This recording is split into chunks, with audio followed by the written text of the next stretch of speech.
বহুমাত্রিক বাংলাদেশ প্রতিপাদ্যে পর্দা উঠল অমর একুশে বইমেলার নতুন বইয়ের ঘ্রাণে মুখরিত বাংলা একাডেমি।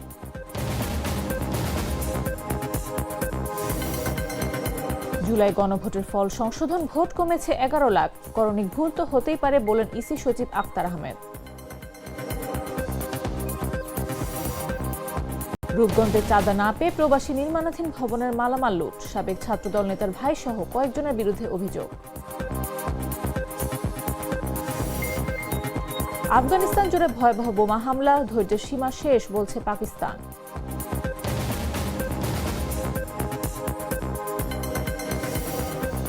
এবং ডিওয়াই পাটিল টি-20তে শুরু থেকেই চাপের মুখে ভারতের পেসার, 1 ওভারে 36 রান দিলেন উমরান মালিক।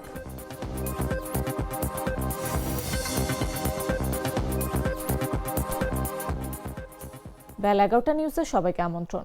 সাথে আছে আমি নাফিস আব্দুল্লাহ।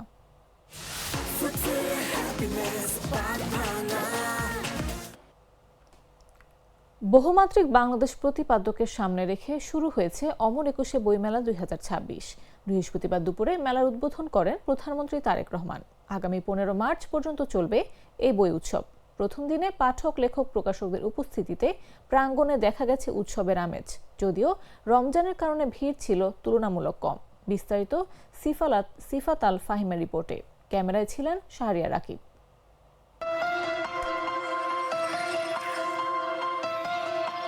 বহুমাত্রিক বাংলাদেশ এই প্রতিপাদ্যকে ধারণ করে শুরু হলো বাঙালির প্রাণের আয়োজন অমর একুশে বইমেলা 2026-এর আনুষ্ঠানিক যাত্রা। বৃহস্পতিবার দুপুরে জমকালো আয়োজনের মধ্য দিয়ে বইমেলার উদ্বোধন করেন প্রধানমন্ত্রী তারেক রহমান। আগামী 15 মার্চ পর্যন্ত চলবে বাঙালির এই সাহিত্য উৎসব। প্রতি বছরের মতো এবারও বইমেলাকে ঘিরে পাঠক, লেখক ও প্রকাশকদের মধ্যে দেখা গেছে উৎসবের আমেজ। নতুন বইয়ের ঘ্রাণে মুখর স্টলগুলোতে নানা বয়সী পাঠকদের ভিড় লক্ষ্য করা যায়। কেউ খুঁজছেন প্রিয় লেখকের নতুন উপন্যাস, কেউ বা ইতিহাস, গবেষণা কিংবা সমকালীন বিষয়ভিত্তিক গ্রন্থ।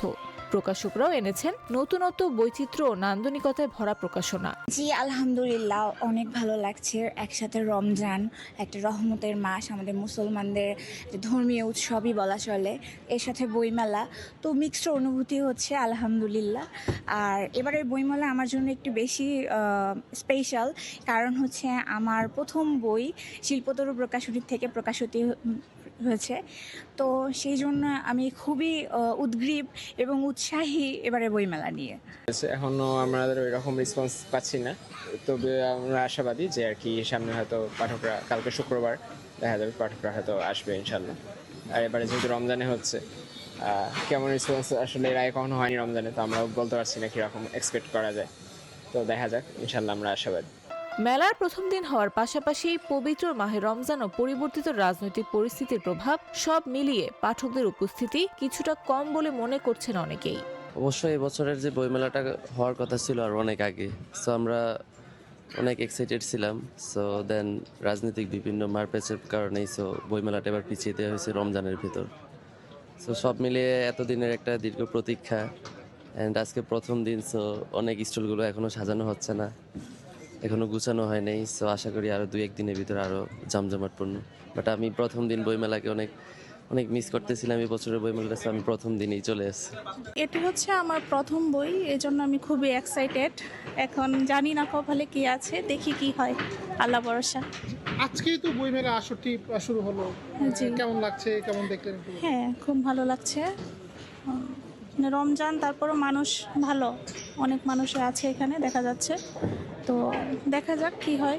তবে সংশ্লিষ্টরা বলছেন দিন যত গড়াবে ততই বাড়বে পাঠকদের আনাগোনা এবং জমে উঠবে অমর একুশে বইমেলার প্রাণ চাঞ্চল্য। বইমেলায় কেন আসি আমরা?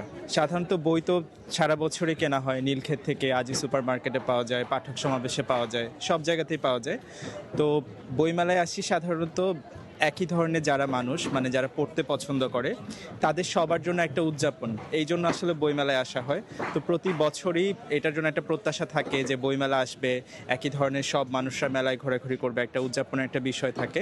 তো এবার তো বইমেলাটা একটু লেট হয়ে গেছে, নির্বাচন বা আদার্স আরও যে ব্যাপারগুলো নিয়ে আর কি, তো আশা করি ভালোই হবে, এখনও তো মাত্র শুরু হইলো, আসলে এখনই কিছু বলা যাচ্ছে না। কালকে তো শুক্রবার একটা ছুটির দিন, আশা করি কালকে হয়তো বেশি মানুষ আসবে বা হচ্ছে লেখক যারা আসবে কালকে। আমি এমনিতে আসছি, আমার অন্য কাজ ছিল, তো আসলাম, দেখে ঘুরে যাচ্ছি। বহুমাত্রিক বাংলাদেশের চেতনায় এবারের বইমেলা আবারও হয়ে উঠেছে মুক্ত চিন্তা, জ্ঞান ও সৃজনশীলতার এক উন্মুক্ত প্রাঙ্গণ। সময়ের সঙ্গে সঙ্গে পাঠকদের পদচারণায় এই মেলা আরও প্রাণচাঞ্চল্যে ভরে উঠবে এমনটাই প্রত্যাশাই সবার। নিউজ ডেস্ক, জাগো নিউজ। জুলাই সনদ বাস্তবায়নে গণভোটের ফল প্রকাশের 12 দিন পর গ্যাজেট সংশোধন করেছে নির্বাচন কমিশন। এতে প্রায় 11 লাখ ভোট কমে যাওয়ার কারণও ব্যাখ্যা করেছে সংস্থাটি। বৃহস্পতিবার ইসি সচিব আক্তার আহমেদ বিষয়টির ব্যাখ্যা দেন। আগে প্রকাশিত ফল সংশোধন কেন করতে হলো এবং ভোটের সংখ্যা প্রায় 11 লাখ কেন কমে গেল এমন প্রশ্নের জবাবে তিনি বলেন, তখন করণিক ভুল ছিল, ট্রান্সপোজিশন এরর ছিল, যার কারণে এ ভুল হয়েছে। করণিক ভুল তো হতেই পারে, যেহেতু হাতে করা হয়। যেগুলো এদিক ওদিক হয়েছে সেগুলো সংশোধন করে পরে মাঠ থেকে দেওয়া তথ্য অনুযায়ী ঠিক করা হয়েছে। তিনি আরও বলেন, মূল প্রতিপাদ্য হ্যাঁ এবং না।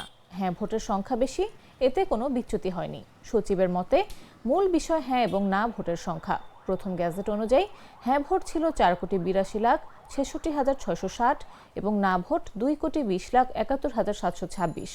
সংশোধিত হিসাব অনুযায়ী হ্যাঁ ভোট কমে 4,72,25,980 এবং না ভোট 2,19,60,231। বাতিল ভোটের সংখ্যা 74,35,196। মোট প্রদত্ত ভোটের সংখ্যা আগের তুলনায় 10,73,616 কমেছে। তবে বৈধ ভোটের ভিত্তিতে গণভোটের ফলাফলে কোনো বিচ্যুতি হয়নি এবং হ্যাঁ ভোটের সংখ্যাই প্রাধান্য পেয়েছে।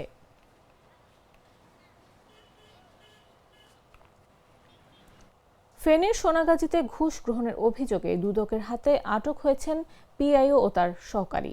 বৃহস্পতিবার বিকেলে উপজেলা প্রকল্প বাস্তবায়ন কর্মকর্তার কার্যালয়ে এ অভিযান পরিচালনা করে দুর্নীতি দমন কমিশন। অভিযোগ অনুযায়ী ঠিকাদার হুমায়ুন কবির রানা 5টি প্রকল্পের কাজ সম্পন্ন করে বিল জমা দিলে পিআইও 12 লাখ টাকা ঘুষ দাবি করেন। প্রথম কিস্তি হিসেবে 1 লাখ টাকা দেওয়ার প্রস্তাব দিলে ভুক্তভোগী সচেতন নাগরিক হিসেবে বিষয়টি দুদককে জানিয়ে লিখিত অভিযোগ দায়ের করেন। নোয়াখালী সমন্বিত জেলা কার্যালয়ের উপপরিচালক মোহাম্মদ ফারুক আহমেদ অভিযানের নেতৃত্ব দেন। উপস্থিত ছিলেন উপসহকারী পরিচালক চিন্ময় চক্রবর্তী, জাহেদ আলম ও কোর্ট পরিদর্শক মোহাম্মদ ইদ্রিস সহ 8 সদস্যের টিম।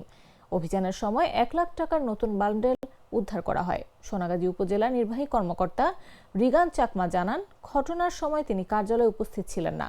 বিস্তারিত তথ্য জানার জন্য তিনি পরের সংবাদ মাধ্যমকে বিবরণ দেবেন।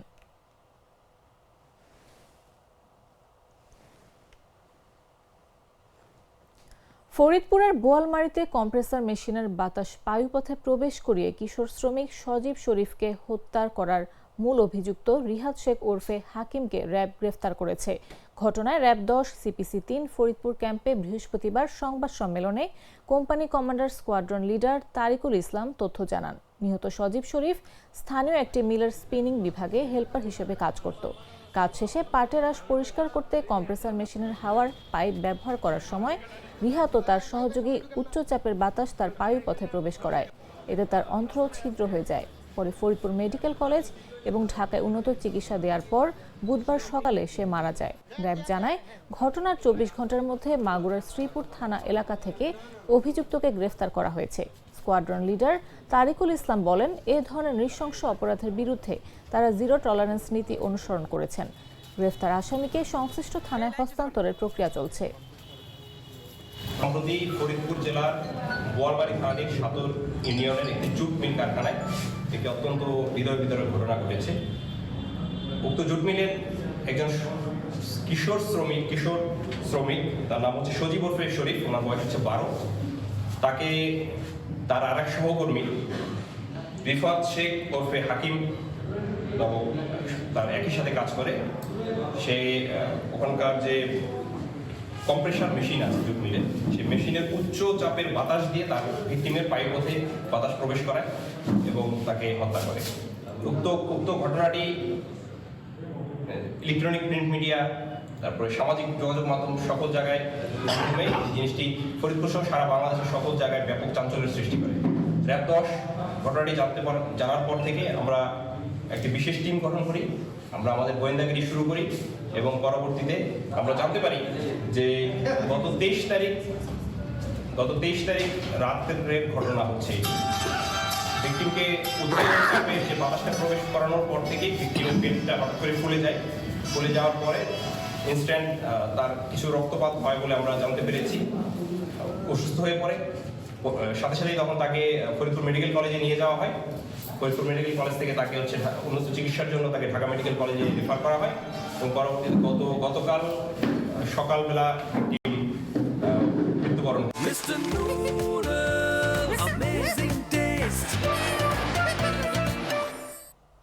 নারায়ণগঞ্জের রূপগঞ্জে চাঁদা না দেয়ায় এক প্রবাসী নির্মাণাধীন ভবনের মালামাল লুট করার অভিযোগ উঠেছে। বৃহস্পতিবার সকালে ভুলতা ইউনিয়নের আউখাব এলাকায় এই ঘটনা ঘটে। অভিযুক্তরা হলেন জেলা ছাত্রদলের সাবেক সহসভাপতি মাসুদুর রহমানের ভাই সাদিক ও মাসুম ওরফে বল্লা মাসুম সহ তাদের লোকজন। স্থানীয় প্রবাসী স্বজনদের জানা অনুযায়ী তারা 2 লাখ টাকা চাঁদা দাবি করেছিলেন।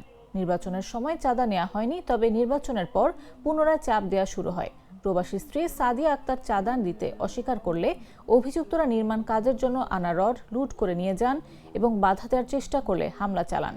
ভুলতা পুলিশ ফাঁড়ির পরিদর্শক মোখলেসুর রহমান জানান, ঘটনার বিষয়টি জানা মাত্রই পুলিশকে পাঠানো হচ্ছে। তদন্ত শেষে চাঁদাবাজদের বিরুদ্ধে আইনি ব্যবস্থা নেওয়া হবে এবং কোনো ছাড় দেওয়া হবে না। জেলা ছাত্রদলের সাবেক সহসভাপতি মাসুদুর রহমানের মন্তব্য পাওয়া যায়নি।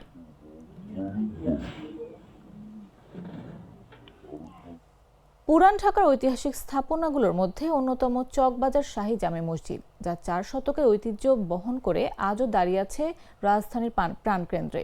মুঘল আমলে শায়েস্তা খানে নির্মিত এই মসজিদ শুধু ইবাদতের স্থানই নয়, বরং নগরীর ইতিহাস ও সংস্কৃতির গুরুত্বপূর্ণ অংশ।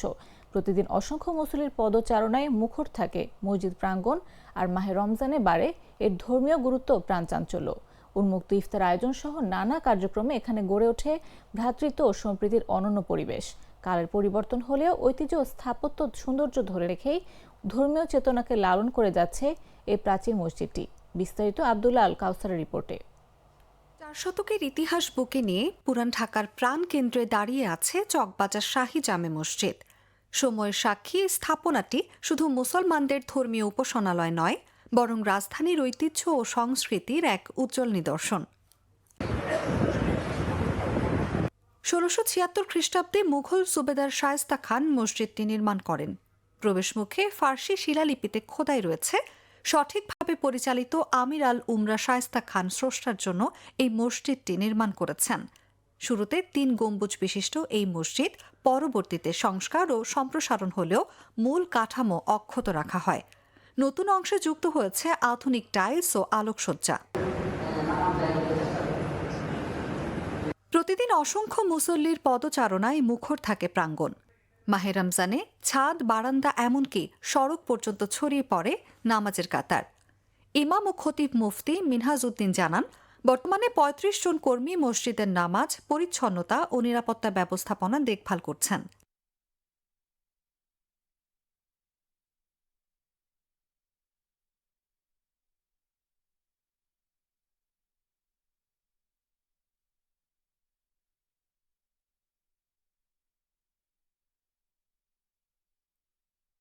জন্য উন্মুক্ত ইফতারের আয়োজন করা হয়, যা ভ্রাতৃত্ব ও সম্প্রীতির মিলন মেলায় পরিণত হয়। বাংলাদেশের রাজধানী ঢাকা, ঢাকার রাজধানী পুরান ঢাকা। পুরান ঢাকার ঐতিহ্যবাহী মসজিদ এটা।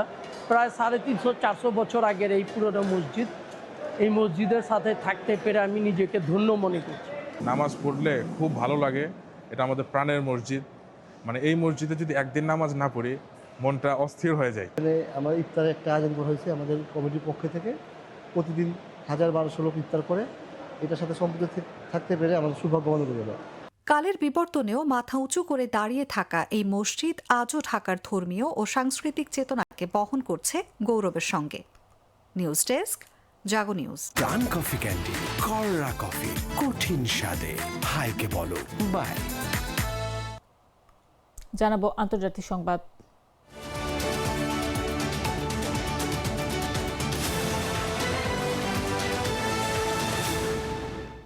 প্রতিবেশী আফগানিস্তানে তালেবান কর্তৃপক্ষের বিরুদ্ধে ধৈর্যের সীমা শেষ হয়ে গেছে বলে জানিয়েছে পাকিস্তান। সীমান্তে সংঘর্ষের জেরে পাকিস্তান আফগানিস্তান জুড়ে বিমান হামলা চালিয়েছে। পাকিস্তানের প্রতিরক্ষামন্ত্রী খাজা আসিফ বলেন, আফগানিস্তানের তালিবান কর্তৃপক্ষের সঙ্গে আর ধৈর্য ধরার সুযোগ নেই এবং এখন পাকিস্তান খোলামেলা যুদ্ধ চালাবে। জানা গেছে স্থানীয় সময় রাত 1:50 কাবুলে প্রথম বিমান হামলা হয় এবং এরপর দ্বিতীয় দফা হামলা চালানো হয়। আফগানিস্তানও সীমান্তে পাল্টা হামলা চালাচ্ছে। আফগান সরকারের একটি সূত্র জানিয়েছে কাবুলে বিমান হামলা হয়েছে। এছাড়া পাকিস্তানি যুদ্ধবিমান দক্ষিণ আফগানিস্তানের কান্দাহার প্রদেশের একটি সামরিক ঘাঁটিতেও হামলা চালিয়েছে। পাকিস্তানের প্রতিরক্ষামন্ত্রী খাজা আসিফ দাবি করেন, আফগানিস্তানের আগ্রাসনের জবাব দিতে এই হামলা চালানো হয়েছে। তার ভাষ্য অনুযায়ী বৃহস্পতিবার গভীর রাতে আফগান বাহিনী দুই দেশের সীমান্তবর্তী পাকিস্তানি সামরিক অবস্থানে হামলা চালায়।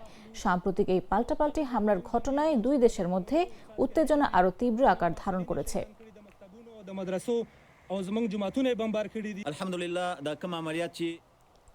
এবারে খেলার খবর।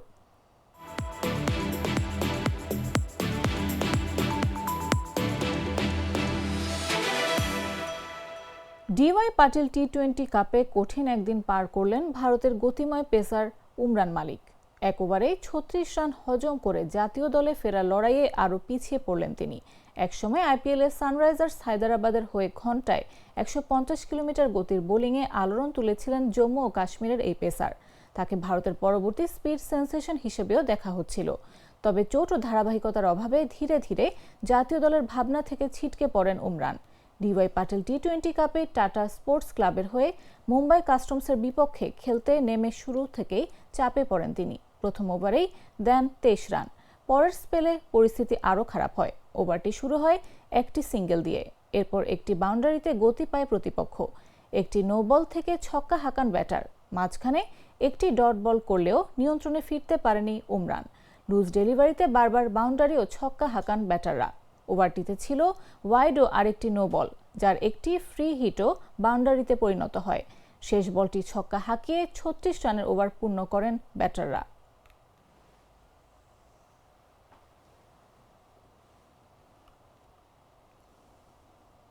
সংবাদ শেষ করার আগে শিরোনামগুলো জানিয়ে দিচ্ছি আরও একবার।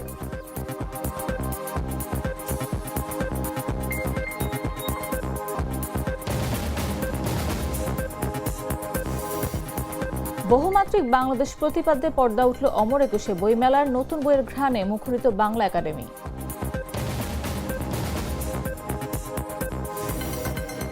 জুলাই গণভোটের ফল সংশোধন, ভোট কমেছে 11 লাখ। করণিক ভুল তো হতেই পারে বলেন ইসি সচিব আক্তার আহমেদ। রূপগঞ্জে চাঁদা না পেয়ে প্রবাসী নির্মাণাধীন ভবনের মালামাল লুট, সাবেক ছাত্রদল নেতার ভাই সহ কয়েকজনের বিরুদ্ধে অভিযোগ। আফগানিস্তান জুড়ে ভয়াবহ বোমা হামলা, ধৈর্যের সীমা শেষ বলছে পাকিস্তান।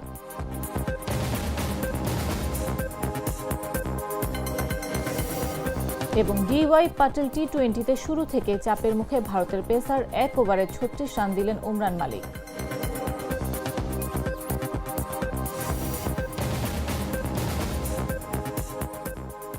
দর্শক, এই ছিল এখনকার মতো। এরপর দেখবেন দুপুর 1টা নিউজ। প্রতি মুহূর্তে সর্বশেষ খবর পেতে ভিজিট করুন jagonews24.com, ফলো করুন আমাদের ভেরিফাইড ফেসবুক পেজ এবং সাবস্ক্রাইব করুন জাগো নিউজের ইউটিউব চ্যানেল। এতক্ষণ সাথে থাকার জন্য ধন্যবাদ সবাইকে।